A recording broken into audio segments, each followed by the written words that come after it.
Yeah, good morning students. Today our chapter is chapter number 8 and topic is health. ठीक है, chapter number 5 on my VWAP, एक point उसमें left है only pedigree analysis. ठीक है, तो we will discuss during all the offline classes.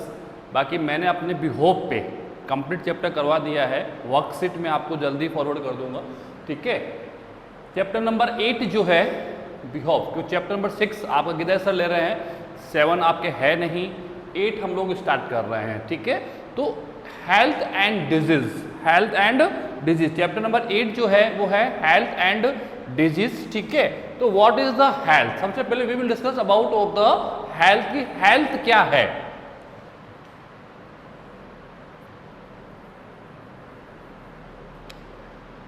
Health is divide, अगर मैं ये कहूं, it is the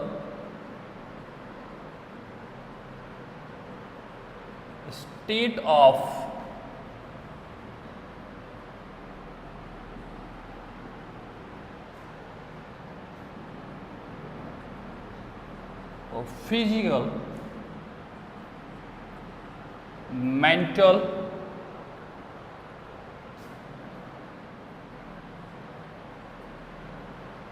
physical, mental, and social. ठीक है, it is the state of the physical, mental and social. जो भी प्रॉब्लम्स होती है बॉडी के अंदर, या तो वो problem regards of the physical होगी, या वो problem regarding of the mental होगी, या वो problem regarding of the social. ठीक है, सोशल का मीन होता है रिगार्डिंग ऑफ योर बिहेवियर्स, कि आपका बिहेव कैसा है, आपका बॉडी लुक लाइक कैसा है, आप कैसा बिहेव कर रहे हो, आप नॉर्मल हो. ठीक है, तो सबसे पहले हेल्थ किसी भी ह्यूमन बींग्स का इंपॉर्टेंट पार्ट है उसका हेल्थ. ठीक है, और हेल्थ का आइडिया अगर मैं आपको बताऊं कि अभी प्रेजेंट टाइम में we are surviving in the कोविड-19, हम कोविड-19 के वितस ऑफ कोविड-19 के साथ हम लोग सर्वाइव कर रहे हैं. एंड एवरी पर्सन्स, आप डॉक्टर्स को ले लीजिए, आप अपने फैमिली मेंबर्स को ले लीजिए, या कोई भी एक मेंबर जो इस कंडीशन में सर्वाइव कर रहा है, एक ही पॉइंट पे हम लोग डिस्कस कर रहे हैं कि जिस पर्सन का, जिस ऑर्गेनिज्म, जिस ह्यूमन बींग्स का इम्यून पावर स्ट्रांग है, जिसकी इम्यूनिटी स्ट्रांग है. आज से पहले कोई शायद 50% पर्सन को चीज़ आइडिया ही नहीं होगी what is the immunity, immune systems है क्या. तो हम जानते हैं कि बॉडी की हेल्थ के लिए, बॉडी की परफेक्ट हेल्थ के लिए, कि बॉडी में कोई फिजिकल प्रॉब्लम्स नहीं हो, बॉडी में किसी टाइप की मेंटल प्रॉब्लम नहीं हो, बॉडी में किसी टाइप का कोई स्ट्रेस नहीं आना चाहिए. ठीक है, स्ट्रेस मतलब सोशल, स्ट्रेस सबसे बड़ा प्रॉब्लम है. तो बॉडी की हेल्थ जितनी अच्छी होगी, अगर आपको सर्वाइव करना है, तो with your health, with your immunity, with your immune systems, आपका इम्यून सिस्टम जितना स्ट्रांग होगा, आपकी इम्यूनिटी जितनी स्ट्रांग होगी, उतनी ही आपकी हेल्थ अच्छी होगी. ये मान के चलना आप लोग. और हेल्थ के साथ we can survive with the health, with the perfection, with the balance diet. ठीक है, अगर हमारी डाइट प्रॉपर है, हमारा फूड जो है, जो हम लोग 3 टाइम ले रहे हैं, ब्रेकफास्ट के रूप में लेते हैं, हम लोग लंच के रूप में लेते हैं, हम डिनर के रूप में लेते हैं, अगर ब्रेकफास्ट, लंच और डिनर जो हमारा ईटिंग फूड्स है, अगर वो परफेक्ट है, इट्स मीन हमारा इम्यूनिटी जो है इट इज स्ट्रांग. हमारा इम्यूनिटी क्या है, it's strong then of the another human beings. ठीक है, अगर हम लोग अदर कंट्रीज की बात करते हैं, तो अदर कंट्रीज के अंदर फूड इतना प्रॉपर नहीं है, तो उनकी इम्यूनिटी इतनी अच्छी नहीं है. इंडिया की अगर आप कोविड-19 को अगर हम लोग ऑब्जर्व करते हैं, तो कोविड-19 का जो मॉर्टेलिटी है, जो डेथ ऑफ रेशियो है, वो आई थिंक 1.68 है. 1.68 मतलब ये मांगे 100 में से 1.5 लोग, 100 में से इतने लोग खत्म हो रहे हैं ओनली. ठीक है, इट्स मीन 99% पर्सन जो हैं वो सेफ है. क्यों है, क्योंकि हमारी बॉडी का इम्यूनिटी अच्छा है. हम स्पाइसेस अच्छे यूज़ करते हैं, हम करीब करीब सभी स्पाइसेस को यूज़ कर रहे हैं, हम फ्रूट्स सब यूज़ करते हैं, हम डेली मिल्क ले रहे हैं. आप देखो लोग को रात को लोग टर्मरिक यूज़ करते हैं, हल्दी जिसको हम लोग कहते हैं, कुरकुमा लौंगा. ठीक है, हल्दी हम यूज़ करते हैं, कई लोग लहसुन भी यूज़ करते हैं सुबह मॉर्निंग के अंदर. ठीक है, या मेथी जिसको हम लोग कहते हैं, ये काफ़ी है. आप अगर आप विलेजेस में जाएंगे, गाँव की ओर जाएंगे, तो उनका इम्यूनिटी बहुत स्ट्रॉन्ग मिलेगा देन ऑफ द सिटीज़. क्यों, सिटीज़ का डाइट प्लान क्या होता है कि आउटर हो जाता है, कभी होटल्स में चले गए, कभी कहाँ चले गए, कभी कहाँ चले गए, कभी हम फास्ट फूड खा रहे हैं, कभी गोलगप्पे खा रहे हैं, डिफरेंट टाइप्स ऑफ फूड्स हम लोग यूज कर रहे हैं जो मुझे पता है, we know about of the nature of the foods, it is completely harmful for me, ये मेरे लिए पूरा हार्मफुल है, बट फिर भी आई एम ईटिंग, मैं उसको खा रहा हूँ, यस एंड नो। तो दिस इज नॉट फेयर, ये हमारी बॉडी के लिए फेयर नहीं है। हम हमारी बॉडी की हेल्थ को जितना अच्छा मैनेज करेंगे उतना प्रॉपर हम लोग सरवाइव कर पाएंगे इस नेचर में। आज नेचर के अंदर डिस्कम्फर्ट आया है, डिस्टर्बेंस आया है, तो कुछ प्रॉब्लम्स तो हमारी वजह से ही है। अगर आप मानोगे तो ये 99% तो हमारी वजह से ही है, क्योंकि इतना डिस्टर्बेंस तभी आ सकता है जब नेचर में पॉल्यूटेंट्स बढ़ जाते हैं। जब नेचर में क्या बढ़ जाते हैं, पॉल्यूटेंट्स इंक्रीज हो जाते हैं। पॉल्यूटेंट्स इंक्रीज होंगे तो 100% डिफरेंट टाइप्स ऑफ माइक्रोब्स जो है उनका सर्वाइवल बढ़ जाएगा। वहाँ पर सर्वाइवल बढ़ेगा तो वो हमारे लिए प्रॉब्लम क्रिएट कर देंगे, वो हमारे लिए क्या कर देंगे, प्रॉब्लम्स क्रिएट कर देंगे। तो अगर आपको सर्वाइव करना है, बैलेंस सर्वाइव करना है, विदाउट एनी इफेक्ट आपको सर्वाइव करना है, तो हमारी बैलेंस डाइट जो है वो शुड बी परफेक्ट। क्या होनी चाहिए, शुड बी परफेक्ट फॉर्म में होनी चाहिए। मुझे लंच में क्या लेना है, मुझे ब्रेकफास्ट में क्या लेना है और मुझे डिनर में क्या लेना है। ध्यान रखा, खाने का टाइम प्रॉपर होना चाहिए, खाने में कितना खाना चाहिए वो प्रॉपर होना चाहिए, कैसा खाना चाहिए वो प्रॉपर होना चाहिए। ठीक है, यंगस्टर्स को बेसिकली प्रोटीन फूड पे काम करना चाहिए, कार्ब को अवॉइड करो, कार्बोहाइड्रेट कम से कम लो। आप लोग कार्बोहाइड्रेट ले रहे हो तो ऐसे टाइम पे लो जिसके बाद में वॉक कर सकता हूँ, वर्क कर सकता हूँ। नाइट टाइम पर आप लोग सैलड ज़्यादा यूज़ करें, नाइट टाइम पर आप ज़्यादा जितना हो सकता है उतना आप सैलड पे वर्कआउट करें।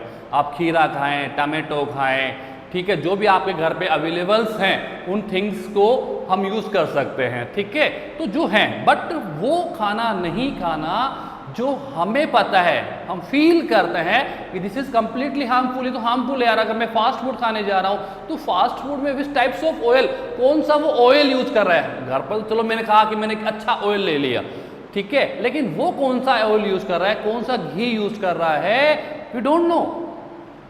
We don't know about of the preparing of the foods, कि वो किस टाइप से प्रिपेयर कर रहा है फूड को, तो किस टाइप का कंटेंट वो यूज कर रहा है, तो वो कंटेंट मेरी बॉडी के लिए सूटेबल नहीं है। आप देखो आज हाइट कम हो चुकी है और ओबेसिटीज आ रही है, तो वो फास्ट फूड से आ रही है। किससे आ रही है, डाइट प्लान्स की वजह से आ रही है। किसकी वजह से आ रही है, डाइट प्लान्स की वजह से आ रही है। तो यंगस्टर्स को depends on the protein food, जितना हो सकता है आप फल फ्रूट खाएं, वेजिटेबल्स आप लोग खाएं, जितना हो सकता है आप इन चीज़ों को यूज़ कर रहे हैं। आप लोग मिल्क, आप दूध सुबह शाम पिए आप लोग, जितना आपको कार्ब पे कम वर्कआउट करना है, क्योंकि यंगस्टर्स को इतना वर्क नहीं करना होता है। यंगस्टर्स को बॉडी ग्रोथ पे काम करना होता है। Body growth needs of the proteins, vitamins, इनकी जरूरत होती है।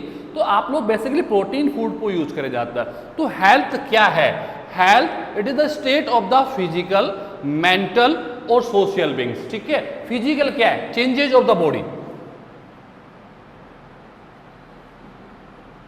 Changes of the body, body में कोई भी चेंजेज आना, फीवर आना, जुकाम हो जाना, ठीक है, कफिंग होना, स्नीजिंग होना, ठीक है ना, या बॉडी के अंदर कोई भी फ्रैक्चर आ जाना, बॉडी में कोई चेंजेस आपको दिख रहा है, this is the physical property, this is the physical part of the health. Health body के अंदर कोई भी चेंजेज होना, जैसे मैंने कहा कफिंग होना तो फिजिकल चेंजेज है, स्नीजिंग होना तो फिजिकल चेंजेज है, फीवर आना तो वो फिजिकल चेंजेज है, ठीक है, खांसी हो जाना तो वो फिजिकल चेंजेज है। ये धीरे ज़्यादा फिजिकल चेंजेस, फ्रैक्चर हो गया मेरे, ठीक है, तो ये सब किसके पार्ट हैं, फिजिकल चेंजेस के पार्ट्स होते हैं। किसके चेंजेस पार्ट होते हैं, फिजिकल चेंजेस के पार्ट होते हैं। दूसरा वर्ड आता है मेंटल, जो ब्रेन को रिप्रेजेंट्स करता है। ठीक है, किसको रिप्रेजेंट करता है, ब्रेन को। अगर ब्रेन रिगार्डिंग प्रॉब्लम है, this is the mental problem, this is the mental, जिसका फिजिकल बिल्कुल परफेक्ट है। आप उसकी अगर बॉडी को ऑब्जर्व करेंगे तो फिजिकली अच्छी ग्रोइंग कर रहा है वो, उसकी ग्रोइंग में कोई प्रॉब्लम नहीं से, हार्मोन्स उसके प्रॉपर बैलेंस है, लेकिन थॉट जो है उसकी थिंकिंग जो है इट्स नॉट प्रॉपर। एज तो बढ़ गया उसका, एज तो क्या हो गया, काफी अच्छा हो चुका है, लेकिन एज के साथ साथ जितना माइंड काम करना चाहिए था वो माइंड नहीं करता। हम लोग कई बार कह देते हैं ए बच्चा बुद्धि, ए बच्चा बुद्धि, यानी कि ग्रोथ तो अच्छा कर गया, वो ग्रोथ तो अच्छा हो गया, एडल्ट फॉर्म में कन्वर्ट कर चुका अपने आप को आफ्टर 20 ईयर्स अगर मैं बात करूं, लेकिन उसकी थिंकिंग प्रॉपर नहीं है, सोच नहीं सकता कि हाँ क्या मुझे स्पीक करना है, क्या बोलना है मुझे, अगर उसको डिटरमाइन नहीं कर पा रहा है वो, इट्स मीन उसको मेंटल प्रॉब्लम है, ब्रेन रिगार्डिंग प्रॉब्लम्स है। क्या प्रॉब्लम है? ब्रेन के रिगार्डिंग प्रॉब्लम्स होती है। तो this is the mental problem of the health. यानी हेल्थ कहाँ डिस्टर्बेंस, आपकी बॉडी में क्या क्या आपको डिस्टर्बेंस नजर आ सकते हैं। आपका फिजिकल बिहेवियर चेंज हो सकता है, आपका माइंड चेंज हो सकता है, मतलब कि ग्रोइंग प्रॉपर नहीं हो रही, इनकी ग्रोइंग प्रॉपर नहीं हो रही है, एक हाथ नहीं आया, this is the physical problems, ठीक है ना। हेयर्स प्रॉपर नहीं आ रहा है, this is the physical problem. यानी बॉडी रिगार्डिंग अगर आपको कोई भी चेंजेस आपको बॉडी में दिखाई दे रहा है तो this is the physical part of the health. वो हेल्थ का कौन सा पार्ट हो गया?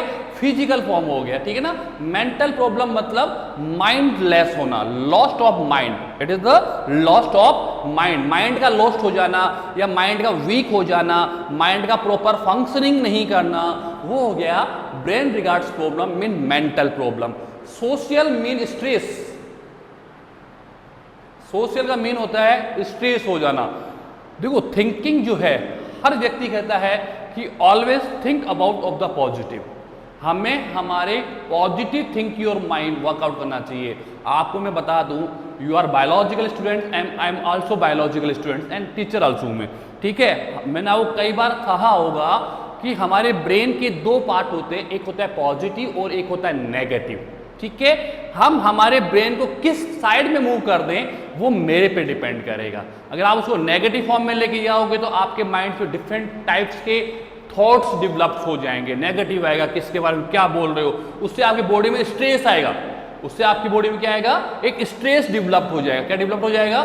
स्ट्रेस। तो वो एक negative form of the health है, it is the negative form of the health, it is social, it is social. So social body का नेगेटिव पार्ट है, ब्रेन का नेगेटिव पार्ट है, ब्रेन का नेगेटिव पार्ट। किसी ने कुछ कह दिया आपको, किसी ने कुछ आपके बारे में कह दिया और आपने उसके बारे में सोचना शुरू कर दिया, आपने उसके बारे में सोचना शुरू कर, उसी के बारे में आप सोच रहे हो, तो दिस इज द स्ट्रेस। ये क्या है? एक टाइप से स्ट्रेस। व्हाई?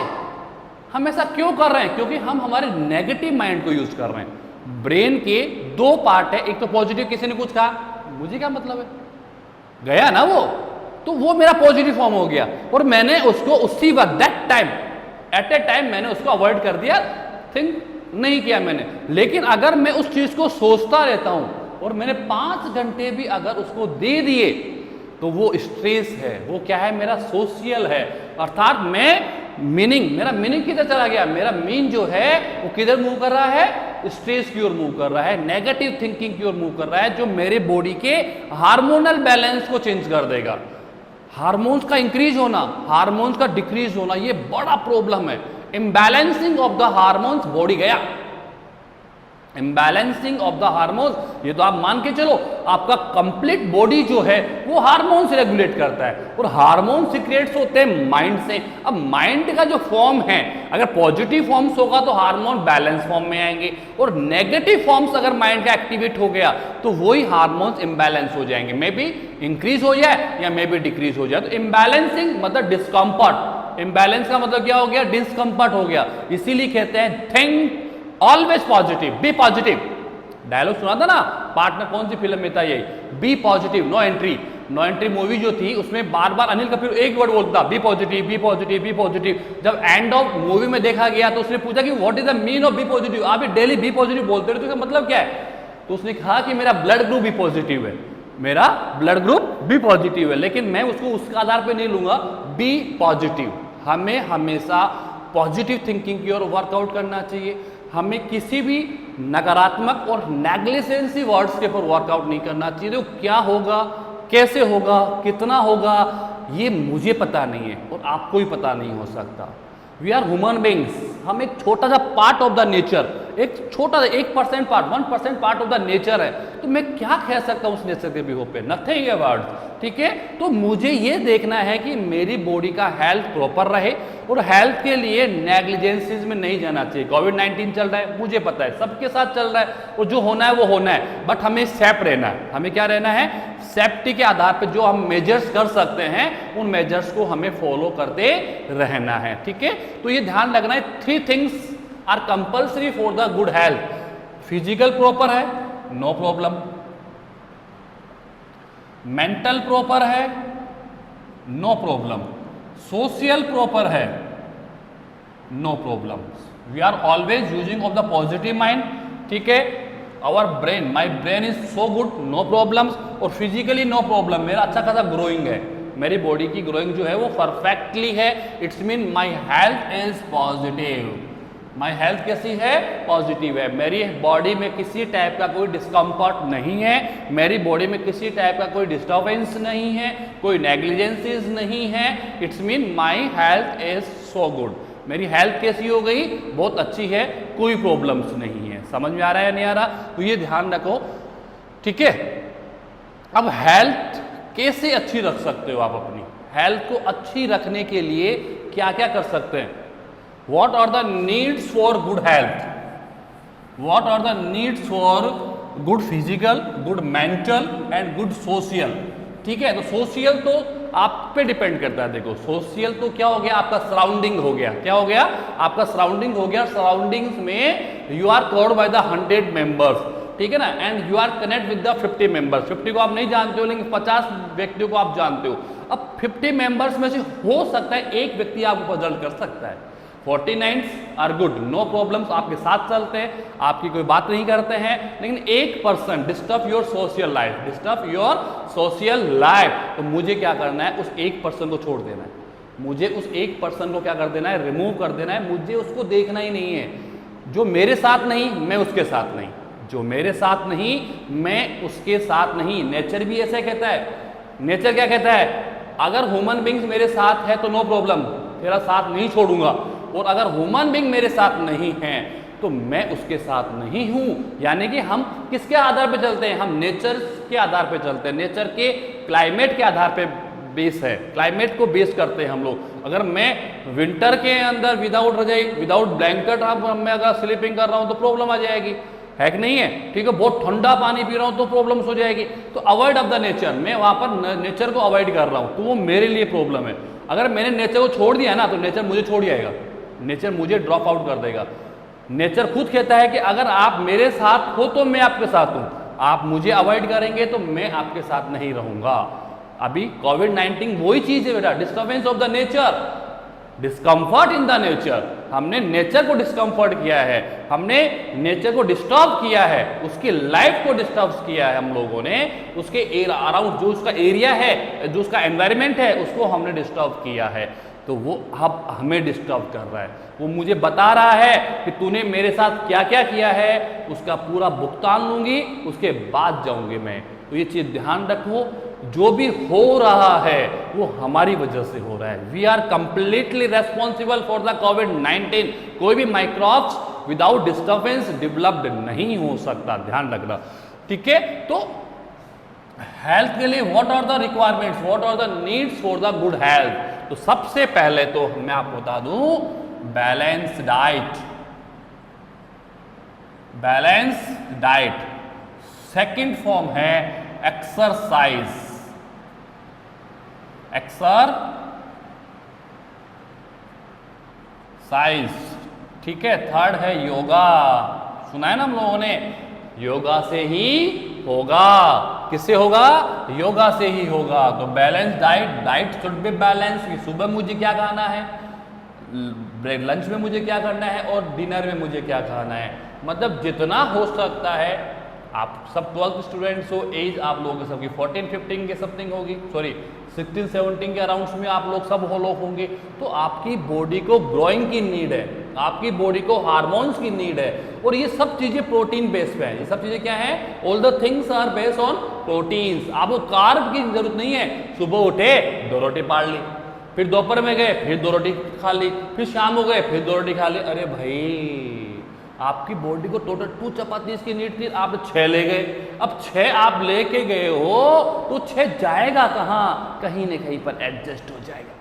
कोई कहाँ एडजस्ट हो जाएगा, कहाँ एडजस्ट हो जाएगा, कहाँ एडजस्ट हो जाएगा, और वो आपकी बॉडी को ओबेसिटी में लेके आएगा। ओबेसिटी मतलब मोटापा आपके अंदर डेवलप होने लग जाएगा, जो बॉडी का सबसे हेल्थ का सबसे नेगेटिव पॉइंट्स है।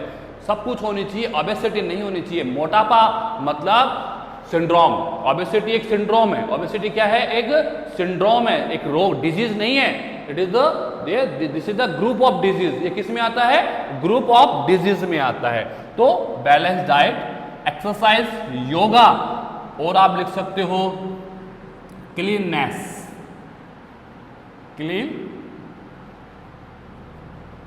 क्लीननेस होना चाहिए, ठीक है। Hygiene, food and water hygiene, ठीक है। अवेयरनेस, ठीक है, जागरूकता आप लोगों में होनी चाहिए। सबसे इंपॉर्टेंट पार्ट तो ये है कि आपका फूड जो है अगर बैलेंस्ड है तो कोई प्रॉब्लम नहीं आएगी। आप रेगुलरली एक्सरसाइज कर रहे हैं, आप रेगुलरली योगा, दोनों एक ही पार्ट है, ठीक है।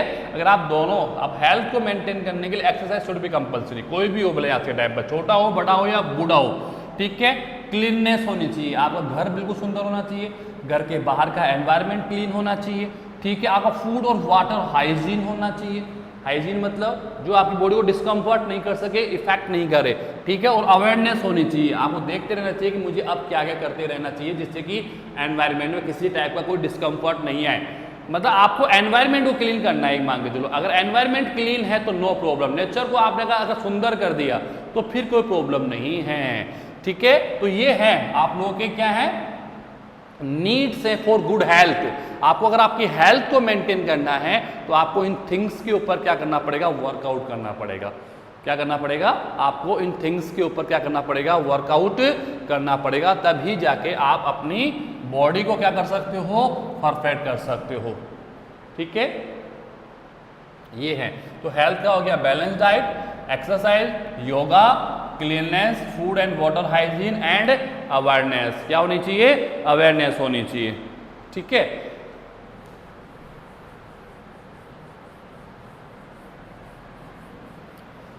गुड हेल्थ क्या करेगा आप लोग,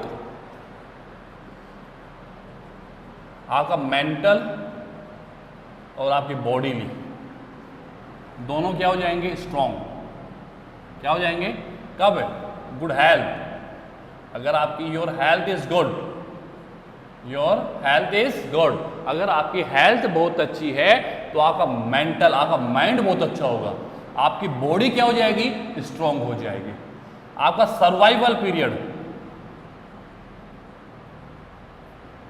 लाइफ स्पान बोल सकते हो आप इस चीज को, you know life span, survival period long हो जाएगा।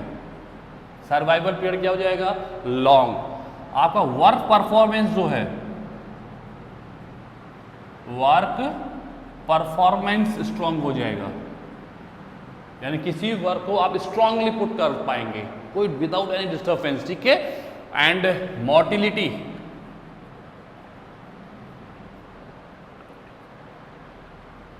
मोर्टेलिटी रेट जो है वो डिक्रीज हो जाएगी। क्या हो जाएगी, डिक्रीज, यानी मृत्यु दर जिसको हम लोग कहते हैं, डेथ ऑफ रेशो, वो क्या हो जाएगा, डिक्रीज हो जाएगा। आपका वर्क परफॉर्मेंस स्ट्रांग हो जाएगा, आपका लाइफ स्पान क्या हो जाएगा, लॉन्ग हो जाएगा। आपका मेंटल, आपका बॉडी मतलब वो दोनों चीज आ गए, मेंटल आ गया, बॉडी में फिजिकल भी आ गया, सोशल भी आ गया, ठीक है। You are strong in mental and bodily, your life span is long, your life will be long, ठीक है। Work performance will be strong and mortality will be क्या हो जाएगी, डिक्रीज हो जाएगी, डेथ ऑफ रेशो डिक्रीज हो जाएगा, ठीक है। आप लोगों का माइंड बहुत अच्छा काम करेगा, बॉडी बहुत स्ट्रांग हो जाएगी, आपकी लाइफ स्पान, आपकी एज जो है, नेटेलिटी जो रेट होती है, जन्म दर नेटेलिटी नहीं, आपका लाइफ स्पान जो है, आपका सर्वाइवल पीरियड जो है वो लॉन्ग हो जाएगा। आपका वर्क परफॉर्मेंस क्या हो जाएगा, बहुत अच्छा हो जाएगा, आप किसी भी वर्क को बहुत स्ट्रांगली आप पुट कर पाएंगे, ठीक है। और मॉर्टेलिटी रेट क्या हो जाएगी, डिक्रीज हो जाएगी। ये during of the good health. अगर आपकी हेल्थ बहुत अच्छी है तो आपको किसी टाइप की कोई प्रॉब्लम से नहीं आएगी, किसी टाइप की कोई भी प्रॉब्लम नहीं आएगी, ध्यान रखना। ये हो गया आप लोगों का हेल्थ।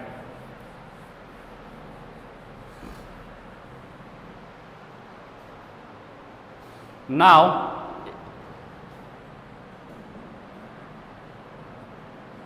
डिजीज, डिजीज क्या है, डिजीज फर्स्ट तो डिजीज और सिंड्रोम, आपने दो वर्ड्स कभी पढ़े होंगे, सिंड्रोम मैंने आपको पढ़ाया, ठीक है, डिजीज एंड सिंड्रोम।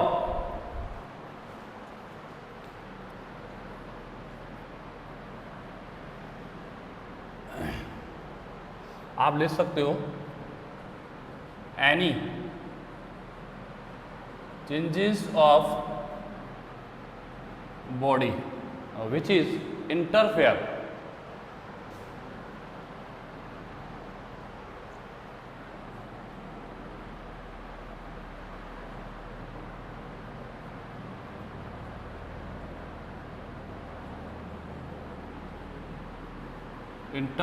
of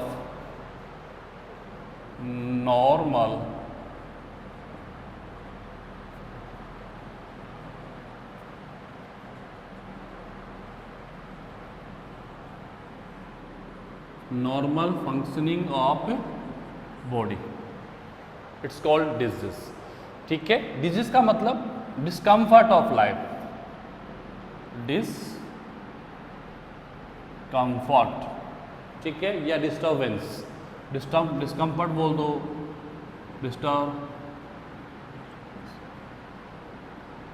इनकी स्पेलिंग देख लेना आप लोग, ठीक है ना। कोई भी डिस्टर्बेंस होना, किसी टाइप का डिस्कम्फर्ट आना, कोई भी नेगेटिव फॉर्म आना, नेगेटिव फॉर्म्स का डेवलप हो जाना बॉडी के अंदर, जो उस बॉडी की नॉर्मल फंक्शनिंग को, पहले बॉडी क्या करता है, नॉर्मल फंक्शनिंग कर रहा था, लेकिन अभी वो बॉडी का नॉर्मल फंक्शनिंग क्या हो गया, इंटरफेयर हो गया, डिस्टर्ब हो गया, डिस्कम्फर्ट हो गया, वो ऑर्गन प्रॉपर वर्कआउट नहीं कर पा रहा है। तो आप एक चीज ध्यान रखना, ह्यूमन बॉडीज के अंदर, ह्यूमन बॉडी के अंदर डिफरेंट टाइप्स ऑफ ऑर्गन्स होते हैं, but all the organs are connected to each other. ध्यान रखना चीज को, अगर आप लंग्स को डिस्टर्ब करते हो तो लंग्स ही डिस्टर्ब नहीं होगा, लंग्स आपकी बॉडी के हर ऑर्गन्स के साथ कनेक्टेड है। आप स्टोमक को डिस्टर्ब करते हो तो स्टोमक अकेला नहीं है, स्टोमक डिफरेंट ऑर्गन्स के साथ कनेक्टेड होता है, ठीक है ना। तो किसी भी ऑर्गन्स की, किसी भी बॉडी के किसी भी ऑर्गन की नॉर्मल फंक्शनिंग को इंटरफेयर करना, डिस्टर्ब करना, उसमें डिस्कम्फर्ट आना ही डिजीज है। क्या है disease? Any changes of the body, body के अंदर कोई भी ऐसा चेंजेस जो बॉडी के नॉर्मल फंक्शनिंग को इंटरफेयर कर दे, डिस्कम्फर्ट कर दे, डिस्टर्ब कर दे, उसको नेगेटिव फॉर्म की ओर कन्वर्ट कर दे, वो डिजीज है। वो क्या है? डिजीज है, ठीक है ना। डिजीज ध्यान रखना, डिजीज एक पर्टिकुलर एक के लिए होता है, ये सिंगुलर फॉर्म है। क्या है? सिंगुलर फॉर्म है डिजीज, ठीक है ना। और जब एक से अधिक डिजीज, जब एक से अधिक डिजीज जो हैं एक साथ हो जाते हैं तो उसको हम कहते हैं सिंड्रोम। उसको हम क्या कहते हैं? सिंड्रोम। जैसे आपने एड्स सुना होगा, acquired amino deficiency syndrome, acquired amino deficiency syndrome, हम इस चैप्टर में पढ़ेंगे एड्स के व्यू पे, ठीक है ना। तो एड्स में क्या होता है कि बॉडी की जो इम्यून सिस्टम्स होता है, बॉडी का जो इम्यून सिस्टम्स होता है वो लेस हो जाता है, डेफिशिएंसी हो जाती है उसकी। इम्यून सिस्टम मतलब बॉडी का इम्यून सिस्टम क्या है? It is the hospitals of body. Body का एक मिनी हॉस्पिटल्स होता है जिसमें डॉक्टर्स भी हैं, नर्सेज भी हैं, क्लिनिक भी हैं, डायग्नोस्ट भी होता है, ठीक है, मेडिसिन्स भी हैं, सब कुछ अवेलेबल्स हैं। ये फाइटर है, इम्यून सिस्टम जो होता है बॉडी का, it is the fighter against of the microbes, जो भी डिस्कम्फर्ट डेवलप कर सकते हैं बॉडीज के अंदर, ठीक है ना। उन माइक्रोब्स के साथ इसका वर्क होता है फाइट करने का, और वो फाइट करके उन माइक्रोब्स को क्या करता है? डैमेज कर देता है। उन माइक्रोब्स को क्या कर देता है? डैमेज कर देता है, ठीक है ना। तो जब माइक्रोब्स डैमेज हो जाएंगे तो हमारी बॉडी का इम्यून सिस्टम प्रॉपर रहेगा और हमारी बॉडी का कोई भी ऑर्गन डिस्टर्ब नहीं होगा। बॉडी की ऑर्गन्स का डिस्टर्ब होना मीन आपकी बॉडी के इम्यून सिस्टम्स का लेस हो जाना, लॉस्ट हो जाना, उसकी डेफिशिएंसी हो जाना, उसकी क्या हो जाना? डेफिशिएंसी। तो जब इम्यून सिस्टम ही डेफिशिएंसी में हो जाएगा तो इट्स आपकी बॉडी क्या हो गया? एक ओपन द्वार हो गया, ओपन डोर हो गया एक टाइप से। यानी कि जब बॉडी का फाइटर ही नहीं है, आप सीधी सी बात है, आपकी जितनी भी एलओसी है, लाइन ऑफ कंट्रोल जो है, बॉडी की जितनी भी सीमाएं हैं, उन सीमाओं के ऊपर अपनी आर्मी खड़ी हुई है। क्या खड़ी हुई है? आर्मी। और वो आर्मी क्या काम कर रही है? अपनी सीमा को प्रोटेक्ट करता है। अपनी सीमा को क्या करता है? प्रोटेक्ट करता है। तो सीमा अगर आप लोगों की सेफ है, आपकी एलओसी अगर सेफ है, तो अंदर किसी टाइप का कोई डिस्कम्फर्ट नहीं आ सकता। यस एंड नो, मानते हो ना? तो वही चीज है आपका बॉडी का इम्यून सिस्टम। अगर इम्यून सिस्टम परफेक्ट है तो आपकी बॉडी को कोई टच भी नहीं कर सकता, किसी ऑर्गन को कोई डिस्टर्ब नहीं कर सकता, डिस्टर्बेंस नहीं कर सकता, क्योंकि हमारा बॉडी का immune system just like a LOC, just like a army, जैसे आर्मी, जिस टाइप से आर्मी जो है वो एलओसी को कंट्रोल कर रही है, एलओसी को डिटरमाइन करती है, ध्यान रखती है उसका, ऐसे ही हमारी बॉडी का इम्यून सिस्टम मेरे ईच एंड एवरी सेल्स को ऑब्जर्व करता है। ठीक है, कोई भी माइक्रोब्स अगर अंदर एंटर करेगा, किसी भी टाइप का कोई चेंजेस बॉडी में अगर आ रहा है तो वो चेंजेस पहले हमारी बॉडी के इम्यून सिस्टम के साथ फाइट करेगा।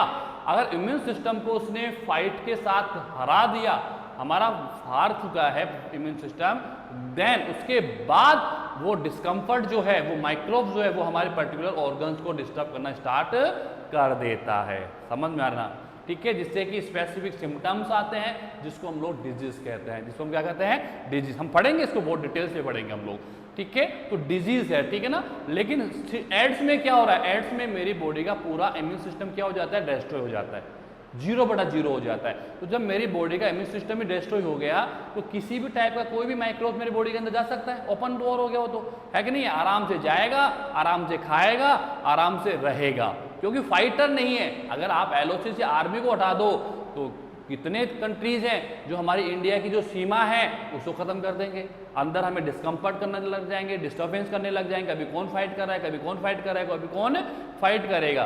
तो वही कंडीशन आ गया, ओपन डोर हो जाएगा, वो पावर को तो दरवाजा है ही नहीं, कोई लिमिटेशन नहीं हो, कोई सीमाएं नहीं होगी, कोई भी अंदर घुस जाएगा। तो वही कंडीशन हमारी बॉडी के साथ होती है कि LOC में जैसे आर्मी काम कर रही है, ऐसे ही हमारी बॉडीज के अंदर इम्यून सिस्टम वर्कआउट करता है। कौन वर्कआउट कर रहा है, immune system. It is the fighter against of the microbes. ये क्या है, कोई भी माइक्रोब जो बॉडी के अंदर एंटर कर सकता है, एंटर करने के लिए बहुत से द्वार होते हैं, डोर्स होते हैं, ठीक है ना। तो एंटर करने के बाद में फर्स्ट माइक्रोब्स को, इम्यून सिस्टम्स को हराना पड़ेगा, ठीक है। उसके आफ्टर फिर वो अपनी आपकी बॉडी को क्या कर सकता है, कवर कर सकता है, ठीक है। तो ये हो गया आप लोगों का डिजीज, ठीक है। नेक्स्ट क्लास में हम लोग जो डिजीज है उसका लीनियर डायग्राम बनाएंगे और उसको एक एक चार्ट को हम लोग स्टडी करेंगे, ठीक है।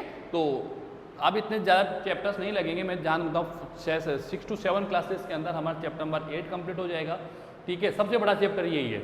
उसके बाद जो चैप्टर्स हैं वो 4 to 5 क्लासेस के होंगे, यानी कि ईजिली हम लोग एक महीने में 2 चैप्टर, 15 नवंबर तक हमारा कोर्स बायो का कंप्लीट हो जाएगा, ठीक है। तो any changes of the body which is interfere of the normal functioning of the body, कोई भी चेंजेस हो सकता है जो हमारी बॉडी के नॉर्मल फंक्शन को अगर चेंज कर दे, अगर चेंज करेगा तो या तो फिजिकल चेंजेस होंगे, या मेंटल चेंजेस होंगे, या सोशल चेंजेस होगा, ठीक है, वो डिजीज है, वो क्या है, डिजीज है, ठीक है। तो नेक्स्ट क्लास में we will discuss about of the types of disease, about of the types of disease की डिजीज कितने टाइप्स के हो सकते हैं वो हम लोग नेक्स्ट क्लास में डिस्कस करेंगे, ओके।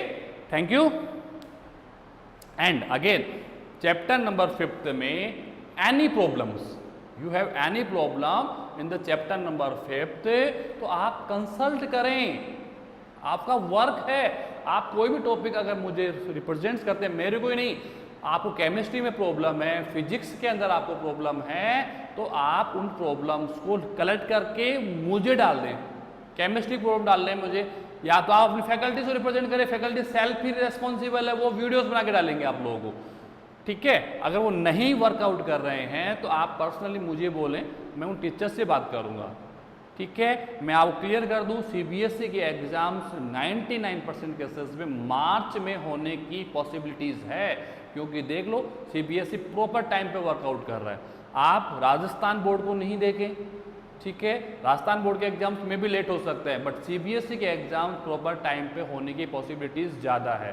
तो CBSE के स्टूडेंट्स केयरफुल लिसन, ध्यान से सुनो, स्टडीज़ करनी है, आपके पास किसी टाइप का कोई ऑप्शंस नहीं है, और 12th क्लास के स्टूडेंट्स इमीडिएट अपनी बोर्ड पीस जो है वो स्कूल में सबमिट करवाएं, ओके। Thank you.